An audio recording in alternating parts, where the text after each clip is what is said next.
Bill Gates, the architect of the digital age. Part 1. Introduction and the English Parchment Method. Hello everyone, and a very warm welcome back to English Parchment. We are thrilled to have you here for another deep dive into the lives of people who changed the world. Today we are talking about a man who was once the richest person on Earth for nearly 20 years. He is a programmer, a businessman, a billionaire, and now a philanthropist. Bill Gates. Before we explore the code that built a global empire, please hit that like button and subscribe to English Parchment. Your support is the reason we can continue to produce these detailed, 20-minute English lessons for you every week. Today, we are using the Contextual Prediction technique. 1. Predict the story. Before each section, try to guess what happened next in Bill's life. This keeps your brain active and ready to absorb new English vocabulary. 2. Focus on innovation vocabulary. We will use many words related to technology and progress, such as software, hardware, interface, and philanthropy. 3. The 2,200-word challenge. This is a long-form lesson. By listening to the end, you are proving that you can handle complex professional English. This is the bridge between being a student and being a speaker. What does it take to change the world? Most people think you need to be a charismatic leader or a brave soldier. But Bill Gates changed the world with a keyboard and a vision. He saw a future where every home had a computer when most people didn't even know what a computer was. But his story is more than just success. He was hated by many for his ruthless business style, and he faced massive legal battles. Why did he give up his position at Microsoft to spend his billions on toilets and vaccines? And how is he helping the world stay stable during the events of 2026? Stay with us until the end of this English Parchment special to find out. Part 2. The Competitive Kid from Seattle. Our story begins in October 1955 in Seattle, Washington. Bill was born into a family that valued two things: hard work and competition. His father was a successful lawyer, and his mother was a prominent businesswoman. In the Gates household, everything was a contest, from board games to sports. Bill was a nerd before that word was even popular. He was incredibly smart, but he was also bored. He read the entire World Book Encyclopedia from A to Z when he was just a child. His parents realized he needed a challenge, so they sent him to Lakeside School, an elite private school. Lakeside was one of the only schools in the world at that time that had a computer. It wasn't a laptop or a desktop. It was a giant teletype machine that connected to a computer in another building. Bill and his friends, including a boy named Paul Allen, were obsessed. They spent all their free time and sometimes their class time writing programs and playing games. Bill realized something that others didn't. Software, the instructions, was more important than hardware, the machine. While other kids were thinking about cars or girls, Bill was thinking about code. He once said that at age 13, he knew he was better than most adults at logical thinking. Part 3. The Harvard Dropout. By the time Bill graduated high school, he was already an expert programmer. He went to Harvard University to study law, following his father's footsteps. But his heart wasn't in the law library. It was in the computer lab. In 1975, the world changed. A magazine called Popular Electronics featured the Altair 8800, the world's first microcomputer. Paul Allen showed the magazine to Bill and said, "It's happening without us." Bill Gates knew that if they didn't act immediately, someone else would write the software for these new machines. He called the company that made the Altair and told them a lie. He said he had already written a programming language for their computer. The company was interested and asked for a demonstration. Bill and Paul worked day and night for 8 weeks to actually create the code they had promised. When they tested it, it worked perfectly. Bill made a brave, and some say crazy decision. He dropped out of Harvard, one of the best universities in the world, to start a tiny company called Microsoft, later changed to Microsoft, in Albuquerque, New Mexico. He was 19 years old. Part 4. The IBM Deal, The Great Gamble. For the first few years, Microsoft was a small group of young, long-haired programmers who worked 16 hours a day. Bill Gates was a tough boss. He famously memorized the license plates of his employees' cars so he could see who stayed the latest at the office. Then came 1980, the year that would make Bill Gates a legend. IBM, the biggest computer company in the world, wanted to build a personal computer, PC. They needed an operating system, the basic software that tells the computer how to work.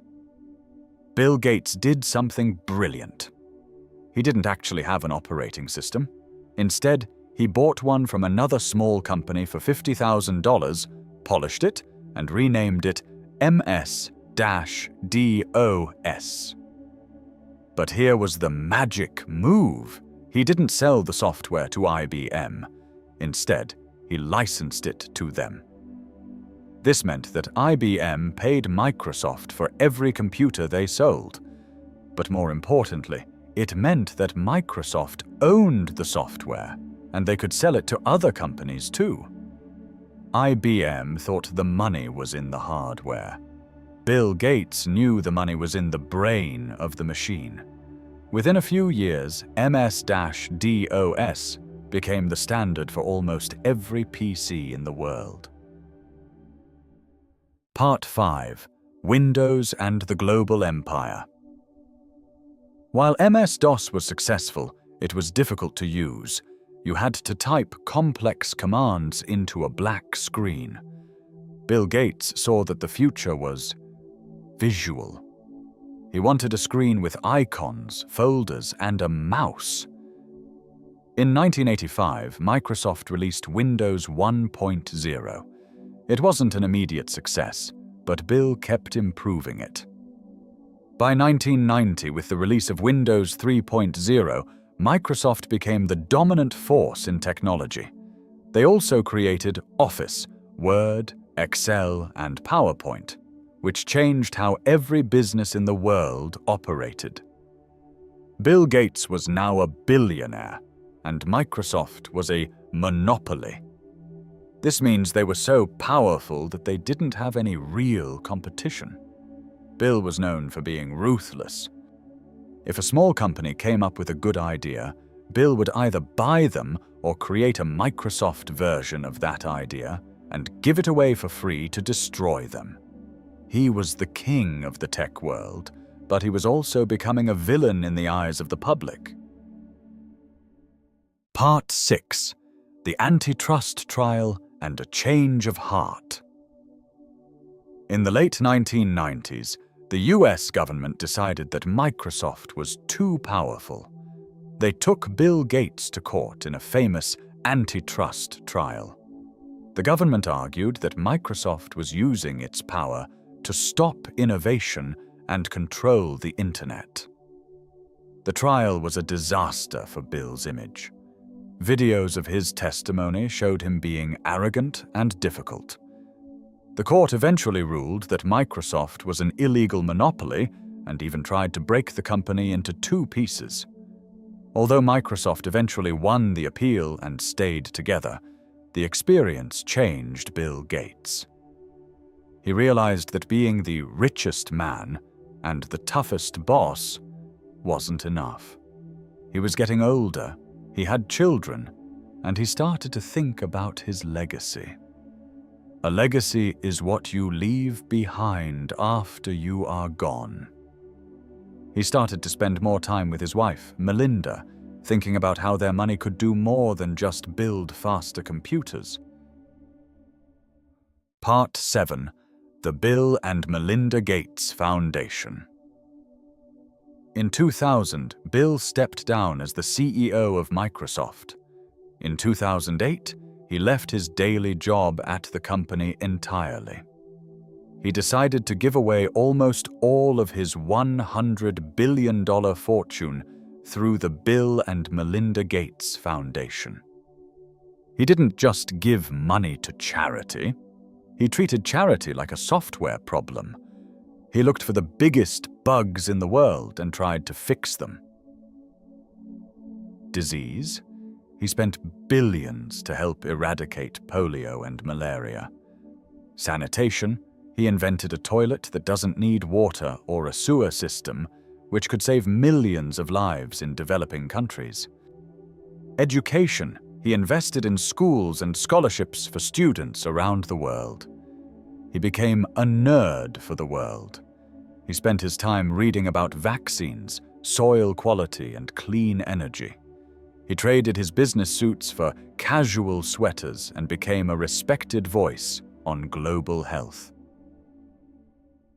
Part 8. Gates in 2026. Stability in a time of fury. As we sit here today, on March 6th, 2026, the world is a very different place than it was when Bill Gates started Microsoft. As we have discussed in our recent English Parchment videos, the global situation is tense. With Operation Epic Fury causing uncertainty in the Middle East and the global economy facing challenges, many people are looking for stability. In 2026, Bill Gates has moved his focus to two major areas: climate change and AI safety.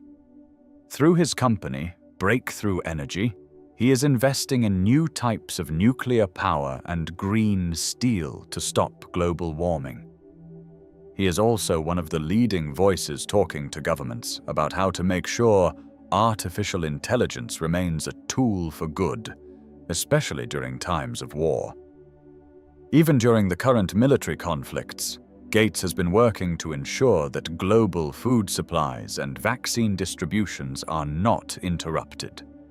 He believes that even when leaders are fighting, we must protect the human infrastructure of the planet. He is a man who thinks in centuries, not just days. Part 9. The Lessons of Bill Gates. What can we learn from Bill Gates here on English Parchment? 1. Preparation. Bill spent 10,000 hours coding before he even started his company. Mastery takes time. 2. Vision. He saw a future that didn't exist yet. He wasn't afraid to be different. 3. Adaptation.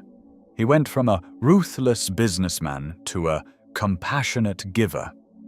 He proved that it is never too late to change your direction and your purpose. He is not a perfect man, and many people still criticize his past. But he is a reminder that in the 21st century, the most powerful thing you can own is not a factory or an army. It is a logical mind and a big vision. Part 10. Conclusion and your next step. Thank you for staying with us for this 20-minute journey through the life of Bill Gates on English Parchment. You have just listened to over 2,200 words of B1 level English. This is a massive victory for your learning journey. You are now able to understand the history of technology and the complexity of global philanthropy in a foreign language. Bill Gates once said, "Success is a lousy teacher. It seduces smart people into thinking they can't lose." We believe that failure is the best teacher. Don't be afraid to make mistakes when you speak English. Every mistake is just a bug that you are going to fix. Now, I have a challenge for you. Bill Gates wants to solve the world's biggest problems. If you had $100 billion, what is one problem in the world you would try to fix first? Tell us your plan in the comments below. In English, this is your chance to use the innovation words we practiced today. If you found this video helpful, please like it and subscribe to English Parchment. Every new subscriber helps us keep our mission alive. Check the video description for the full transcript of this lesson. We will see you in the next video, where we will look at another figure who shaped our world. Keep coding, keep reading, and keep learning with English Parchment. Goodbye for now.